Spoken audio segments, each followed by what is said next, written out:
मुझे अंगण ते यार लगी वही बहारी होती वही गुलजारी मुझे अंगण ते यार लगी वही बहारी। बस बस बस छोरा थियो छाते खखर खादो थई जा ये टिपका पियो दी मासी चरी मैं नचदा पिया आई मैं गांदा पिया। छो तो नची आई गाई अपने के पुट जाओ है छा बाबे के पुट जमे या न जमे बाकी मुआरी सदोरी पुट जरूर जनी दी चमचन जी दुआ सा। मासी मुरादी बाबो मुझी शादी जरूर कराइंदो सदोरीअ सां पोइ त पुट जमंदो न चमचन जी दुआ सां।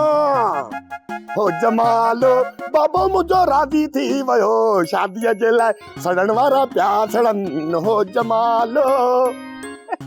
बराबर बराबर छोरा सच्चो आई हां तुझी शादी सदोरी सां थे न थे पर सदोरी पुट जरूर ॼणंदी। हाँ मासी मुरादी इहो वरी कीअं चयई इहे कीअं पुट ॼणी थी शादीअ खां सवा भला ॻाल्हि ॿुध साइंस एडी वॾी तरक़ी कर गई है क्या चमचा दी दुआ न।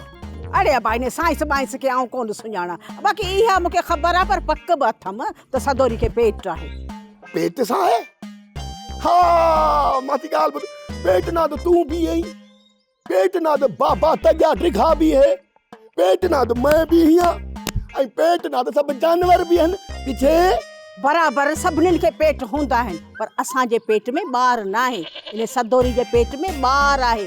अलाए छोरी खे छा थियो किथां वञी या धूड़ पाती अथसि। खबरदार मासी मुरी ज़ाल ते इल्जाम न हण न त बंदूक हण भॼ वेठई चमचा दी दुआ ना।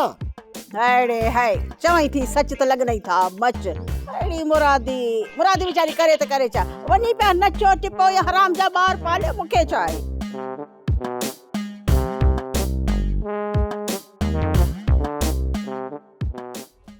देखो भाई सेठ साहब खैर में चढ़ थियो सुबह सुबह सा रे सर सब खैर आए बस पैसन ला पियो पंद कया। सेठ साहब जेकॾहिं पैसा न हूंदा त छा कंदो ॾिसो मां तव्हांखे चई छॾियो आहे त हिन वक़्तु मूंखे अव्हां जो कर्ज़ अदा करण लाइ पैसा कोन्हनि इन लाइ अव्हां खे ईंदड़ फ़सल जो इंतज़ारु करणो पवंदो त पोइ अव्हां बार बार तकलीफ़ छो था कयो।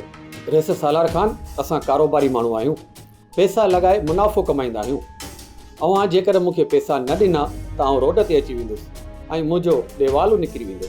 सेठ साहब तव्हां मुंहिंजी ॻाल्हि सम्झण जी कोशिशि कयो मां मजबूर आहियां हिन वक़्तु मूं वटि पैसा कोन्हनि के पैसा त अव्हांखे ॾियणा ई पवंदा पोइ कंहिंखां कर्ज़ वठो या ज़मीन खपायो। ज़मीन केरु वठंदो ठीकु आहे तूं ग्राहक आणे ॾे मां विकण लाइ तयारु आहियां। ग्राहक मूं वटि आहे अव्हां रुगो ज़मीन जो मुल्ह कयो। सेठ साहब पहिरियों तूं ग्राहक वठी अच मुल्ह पोइ तय कंदासीं। ग्राहक मां आहियां अव्हां रुगो इहो ॿुधायो त ज़मीन जो मुल्ह केतिरो ऐं कहिड़ो हिसो खपाईंदो। ठीकु आहे गोहर अचे त पोइ तोखे ज़मीन घुमायूं था। सोप सीरियल सिंध जाई तमाम एपिसोड्स ॾिसो हाणे HD क्वालिटीअ में विज़िट करियो असांजो YouTube channel Sindh TV HD drama. Subscribe कयो असांजो official YouTube channel Sindh TV HD drama ऐं वधीक अपडेट लाइ बेल आइकन खे क्लिक करियो।